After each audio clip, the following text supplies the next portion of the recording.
Today we are talking about the latest Google update. So the Google search engine has been updated with this helpful content update. I'm very excited about this. This is going to help authentic content creators get up in the rankings. This is going to punish SEO spammers. It's going to punish mainstream media who just rely on their authoritative domain name to rank high. This is going to help niche websites.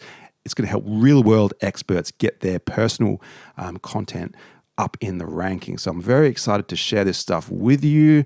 I don't usually cover this kind of thing, but I'm quite interested in this new update. I'm going to give you some real examples of how this is working in practice as well. So if all this sounds interesting, then keep watching.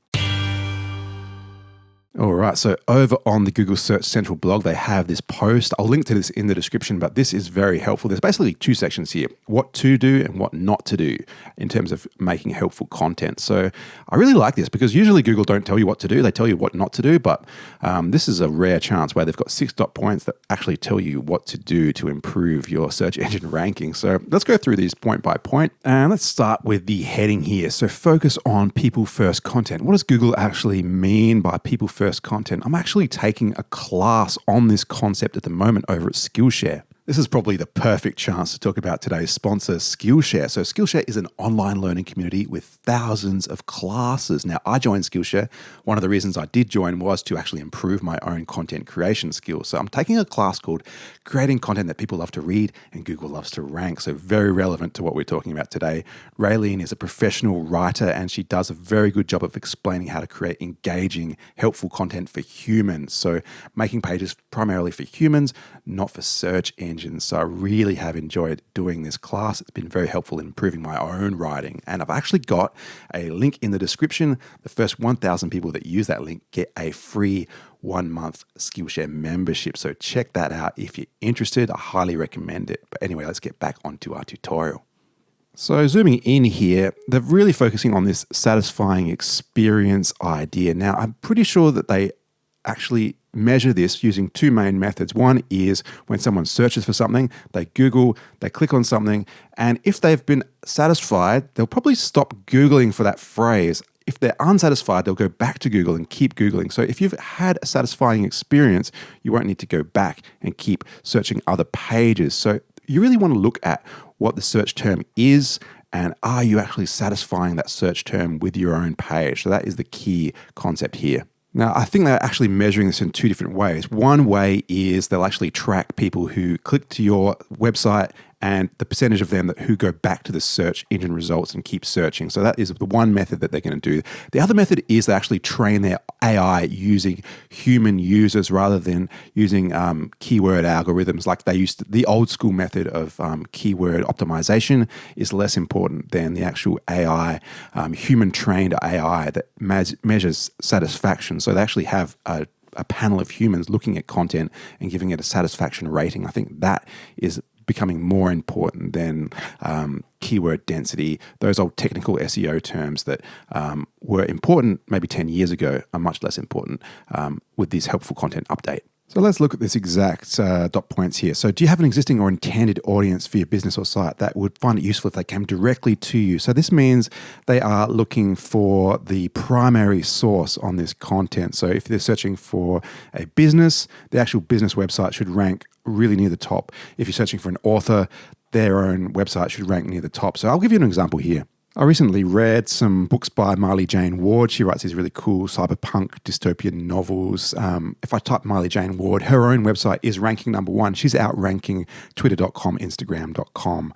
And so that probably clearly illustrates that she has the existing audience. People searching for her are probably much more likely to find her website more useful than just going to Twitter or Instagram. So I think that's a very good example. There's no special magic SEO done on this site. It's just a 4-page brochure site that ranks #1. And probably the only important backlinks are the actual Twitter backlinks where she has linked back to her website through Linktree here. Same on Instagram, Linktree, linking back to her website. So those 2 backlinks are enough to get her own website up to the number 1 point because she has an established intended audience. Second point here, does your content clearly demonstrate first-hand experience and a depth of knowledge? For example, expertise that comes from actually using the product or service or visiting a place. So don't make travel blogs about places you've never been to. Don't write product reviews about products you've never used. So I'll give you an example here. So I recently bought some Nike skateboard shoes. I was Googling something like Nike SB, Nike Skateboarding Charge is the kind of Nike skateboarding shoe I was looking at. The number 1 search result is a skateboarding website. The second one is a sneaker blog. These are outranking Amazon.com. And you actually find Nike.com on page 2. You've got some YouTube reviews. And this is really interesting. This is a default, a basic WordPress.com blog is on page 1 as well. This is a very simple little thing. 200-word article with a YouTube review here by a little girl who wears these when she does skateboarding. So very human-focused article here, very helpful. And this is doing much better, even outranking Nike.com with this little thing here. If we actually head over to Ubersuggest and have a look at the backlink profile of the girl's skateboarding website, l1.com, domain authority is only 6. Only 37 backlinks. This page has only been around for just less than a year by the look of it, and it's already on first page for a Nike shoe review. So I think looking at this page, the reason why it's on page 1 is mainly because just it has a video review. It's highly trustworthy in terms of an authentic review. It's only 2 minutes long, so not a lot of work to make a shoe review like that, but really good. So the little girl with 37 backlinks with a domain authority of 6 is outranking Nike.com, domain authority of 91 with 132 million backlinks. So these metrics are not as quite as important as they used to be when you're focusing on a very specific search phrase. Let's actually take a look at what it took to rank number 1 on this. So Skateboarders HQ, that's a niche skate blog. And look at the article here. He has skated 30 pairs of Nike skate shoes. So demonstrating first-hand experience right up front in the title there. So, and then he says, I have probably skated close to 30 pairs of Nike skateboard shoes. So he's going to go through his own personal experience of using these shoes. So that demonstrates trustworthiness. The other thing that demonstrates authenticity here is old shoes. He's taken original photos of his own shoes after actual use in skateboarding. So authentic and helpful content here. Going through different models of Nike skateboard shoes and how they compare, really demonstrating his own experience in each case.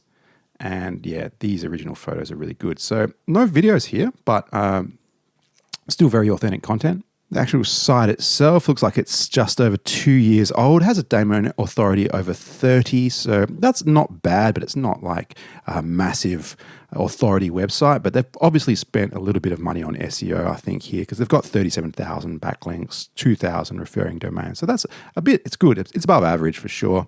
But it didn't really take off until about a year ago. Where it started picking up traffic. So this is a good example of a professional niche blog that's found some success doing product reviews. And this is a good example of what it actually takes to get some decent traffic there. So I think that really covers that depth of knowledge idea there, where the guy's actually used 30 shoes and written an article about the comparison of those shoes. So good first-hand depth of knowledge. Primary focus, I think that was also a good example of a niche blog ranking number 1, outranking major retailers, outranking Nike.com itself. So having a niche focus is one of the most important factors there. Someone will read that content and feel like they are satisfied. So after you've read that article, you probably don't need to keep searching. They've probably written that. When people find his article, they probably don't click any of the other articles on the search results there. I think that one is the most comprehensive and useful one. So that one is ranking number 1 for that reason. So on to the next point, someone would read that content and feel like they've had a satisfying experience. So it really ticks those ideas off. And the guidance for core updates and product reviews, that is really just talking about those same ideas, expertise, authoritativeness, and trustworthiness, the EAT concept. So you can check out that link there. But basically, they want you to demonstrate that you're an expert in the topic.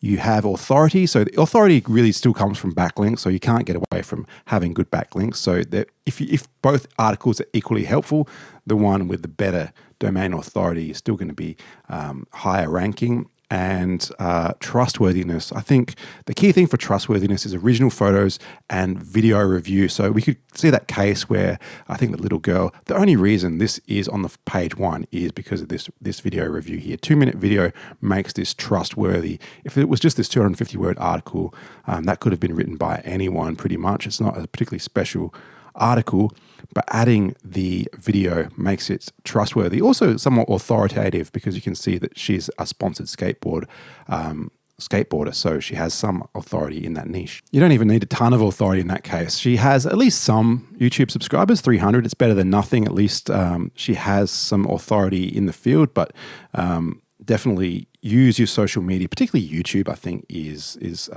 really important in search results these days because Google obviously owns YouTube and they're going to favor the video content if it's from YouTube, I think. All right, let's head down and talk about what not to do. Avoid creating content for search engines first. Are you primarily trying to attract people from search engines rather than made for humans? Are you producing lots of content from different topics in hopes some of it might perform well in search results? I'll actually do another example for this one here because this really means that niche blogs are going to do better.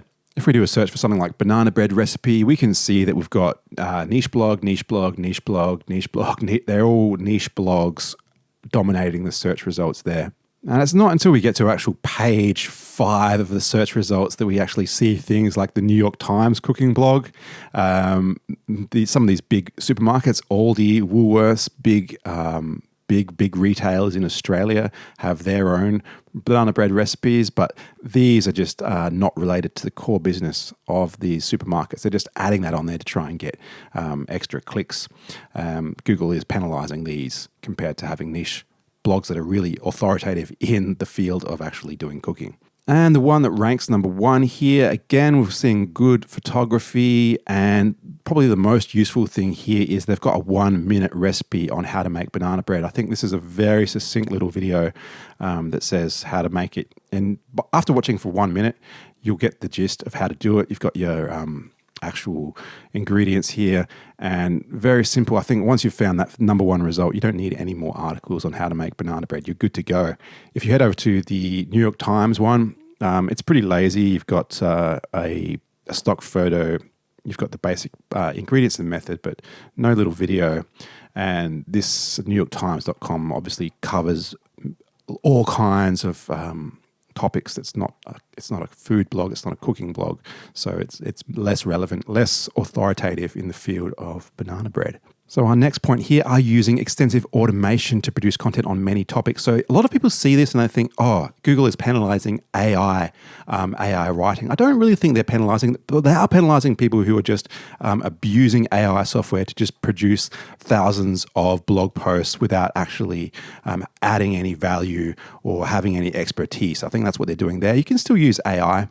Particularly if you're not very good at English or you're not a professional writer, the AI can make your writing sound a lot better. So you can still use automation, but don't just use it to spam out articles. For example, I actually use AI myself here, how to create a blog with Elementor free. You can see I'm actually outranking Elementor.com with my article here. And this article, it has a short video up the top here where I actually show the user how to create a blog page using the free version of Elementor, only 8 minutes long. You'll get the result you want. Very helpful. The rest of the article is pretty basic AI writing there. So I'm not getting penalized at all there, and I'm actually outranking much more authoritative websites with something that's more helpful. So I think that's another good example there. And are you mainly summarizing things that others have said without adding much value? I think a lot of review sites do this. They just look at the other reviews, write a summary and put it up on their site, hoping to get some Amazon clicks. That's not going to work anymore. Are you writing things simply because they seem trending, not because you'd write about them otherwise? This goes out to the low-effort journalists working at places like BuzzFeed, some of the CNN, Forbes.com bloggers. That kind of stuff isn't going to be as authoritative or expertise as those niche blogs. So I think this punishes mainstream media, which I quite like in some ways. So it makes it easier on people who want to actually work on their own independent websites. So I really like that. Does your content leave readers feeling like they need to search again? So this means provide enough content to really answer all the key things. Like when someone was searching for those skate shoes, that article covers all the things that people think about when they buy skate shoes. How comfortable are they? How suitable are they? How durable are they? And he talks about all those concepts from a user perspective. So they don't need to go back to the search results to get better information. He's covered it all. Are you writing to a particular word count because you heard Google has a preferred word count? No, we don't. Thank you for actually saying this, Google, because for so long, some of those tools like Yoast, Rank Math have been pushing people to put out 2,000 word articles, 3,000 word articles, when there just isn't that much to say about a certain topic. You can answer the search query with a short little video and maybe a 200 word article like we saw with our little skateboard girl's video there. Did you decide to enter some niche topic area without any real expertise because you thought you'd get search traffic? Again, this is sort of those BuzzFeed articles or people who were just chasing trends and just pushing out low effort articles. Do you promise to answer a question that actually has no answer? So this is people who write, they write about movies that haven't come out yet. They write about computer games that haven't been released. They write about computer hardware. They might write about the iPhone 17 and claim that they know some of the specifications or something like that. They're just farming for search traffic. They're not really offering any value there. So don't bother trying any of that stuff anymore. There was a time where people could do that, and by the time the actual item came out, they actually had an advantage in the search engine. That stuff's going to go away. All right, so that covers the dot points. This actual update rolled out about a week ago, so you're probably seeing some effects now. Let me know in the comments if you've seen increased or decreased search traffic and why you think that is, because in my case, I've actually seen a small increase, so I think it's been good for me. I'm obviously a niche blogger in the field of cloud hosting and WordPress, so it's been helpful for me. So in terms of actions on what you should do to wrap this up, focus on a narrow subject. So a small niche, the smaller the niche, the less competition you're going to have, and the easier it is going to be for you to demonstrate the authority and expertise that's going to give you the advantage. So that's going to allow you to outrank more authoritative domains by being a more relevant expert in that subject. So choose something you personally have experience in and firsthand knowledge, and be able to add original content, photos, videos, other files. Definitely video content. I think that really adds to the trustworthiness factor. So videos, use your Google Search Console and check the queries tab. Make sure that your content is helpful in terms of the query, and make sure that you are satisfying the search user in terms of what the query is. I'll show you what I mean. Over on Google Search Console, I'm looking at the page about that I made, that how to create a blog page with Elementor for free. Look at all these queries. These are the things that people are actually searching for. If they search for that, will they be satisfied with my page? So going through all that, just double check, make sure how to create a blog page in WordPress with Elementor for free. Yes, the video that I made covers that exactly. So anyone who searches for these kind of things is going to be satisfied. They're not going to need to keep searching after they've found my page. So that is what they mean by check the queries. Make sure you provide satisfaction for all these queries. And finally, from what I got out of this, only write about your own personal experience. I think you're wasting your time trying to write about other things, because Google is just going to know, readers are going to know that it's not as helpful as the people who are really experts in those subjects.